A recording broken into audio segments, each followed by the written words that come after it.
എന്റെ 8 നാഷണൽ പെർമിറ്റുകളാ ആ കള്ള കഴിവേറിമം പിടിച്ചിട്ടിരിക്കുന്നത്. അവനെ കൊണ്ട് തന്നെ ആ വണ്ടിക്ക് തിരികെ എത്തിക്കണം. നിനക്ക് പറ്റുമോ? പറ്റില്ലെങ്കിൽ ഇപ്പൊ പറഞ്ഞോ. മനുഷ്യച്ചോര മദ്യത്തിൽ കലക്കി കുടിക്കുന്ന നല്ല ആമ്പിള്ളാരെ വരുത്തി അവനെ അടിച്ചൊതുക്കാൻ അറിയാനിട്ടല്ല.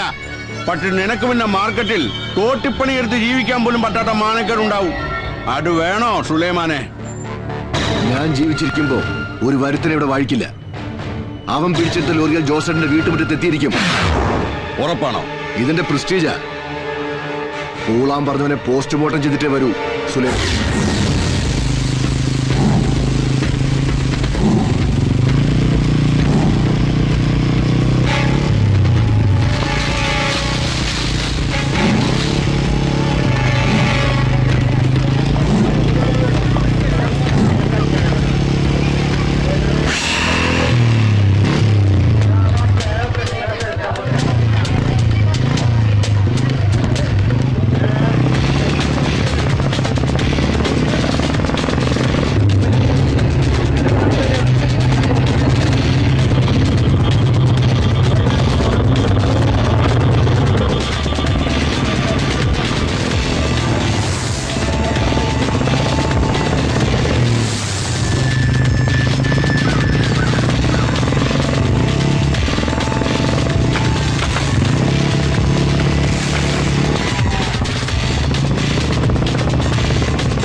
മാർക്കറ്റിലുള്ളൊരു മണിക്കൂറിന് വട്ടി പലിശയ്ക്ക് പണം എടുത്തിട്ട് കച്ചവടം നടത്തുന്നവരാ.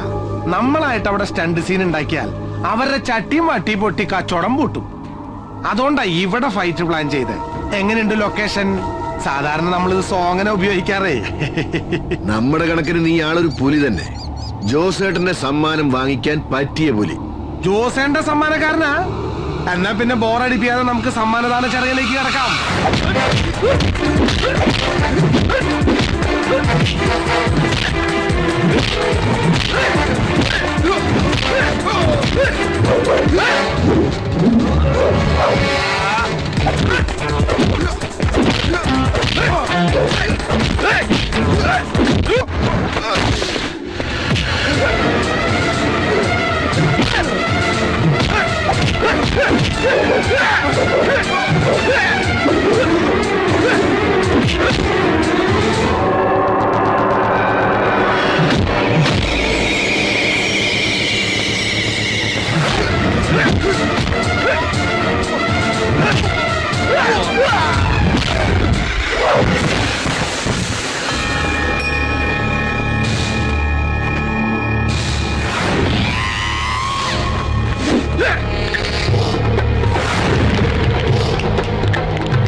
നിന്നെ ഞാൻ മാർക്കറ്റിൽ നിന്ന് ഇവിടം വരെ എത്തിച്ചപ്പോ ഇത്രയും പ്രതീക്ഷിച്ചില്ല.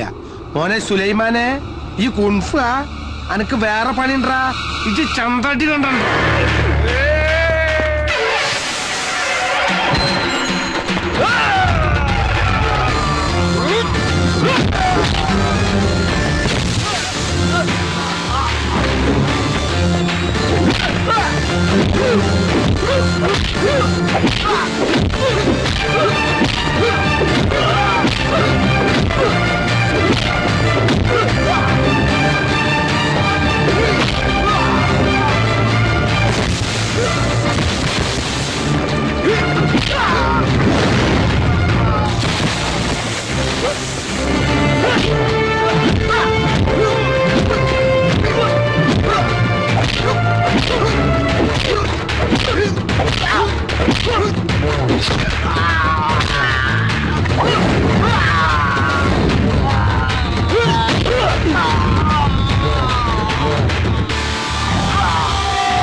ഞാൻ അപ്പോഴേ പറഞ്ഞ തൃശ്ശൂർ നല്ല ചുണയുള്ള ആമ്പിള്ളാരെ ഇറക്കാന്ന്. നാണം കെട്ട് വന്ന് നിൽക്കുന്നു.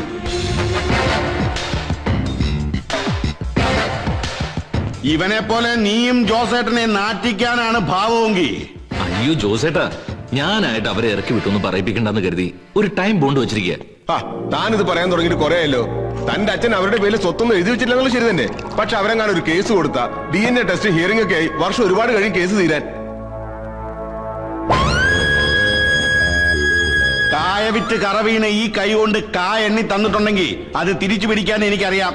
അതൊന്നും വേണ്ടി വരില്ല ജോസേട്ടാ, ഞാൻ അവരെ ഒഴിവാക്കിക്കൊള്ളാം. എന്നത്തേക്ക്? മാക്സിമം ഒരാഴ്ച. പറയുന്ന വാക്കിന് വില കൽപ്പിക്കുന്നവനാ ജോസ്. പക്ഷെ തെറ്റിച്ച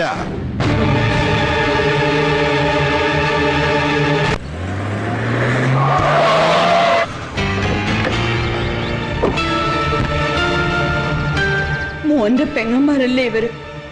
അവരിവിടുന്ന് ഇറങ്ങുക എന്ന് പറഞ്ഞ അമ്മയുടെ പാരമ്പര്യം കിട്ടിയിരിക്കുന്നത് കൊണ്ട് തെരുവിലൊന്നും അന്തി ഉറങ്ങേണ്ടി വരില്ല. ആർഭാടത്തോടെ ജീവിക്കാനുള്ള ഭാഗ്യമൊക്കെ ഇവള് സമ്പാദിക്കും. ഇല്ലേടി? ഇനി തോന്നിയാസം പറഞ്ഞ ആങ്ങളെയാണെന്നൊന്നും നോക്കില്ല. ഇവളുടെ വാക്കും കേട്ട് ഇവിടെ തന്നെ കിടക്കാനാണ് ഭാവമെങ്കിൽ കിടക്കണ കാട്ടിലടക്കം പൊക്കിയെടുത്ത് കൊച്ചിക്കായല് താത്ത ഞാൻ.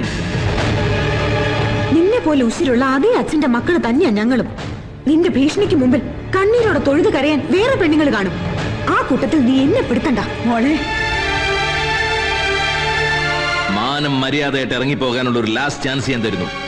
അതല്ല എതിർക്കാനാണ് ഭാവമെങ്കിൽ ഇനി ഞാൻ വരുന്നത് ഒറ്റയ്ക്കായിരിക്കില്ല, അത് മറക്കണ്ട.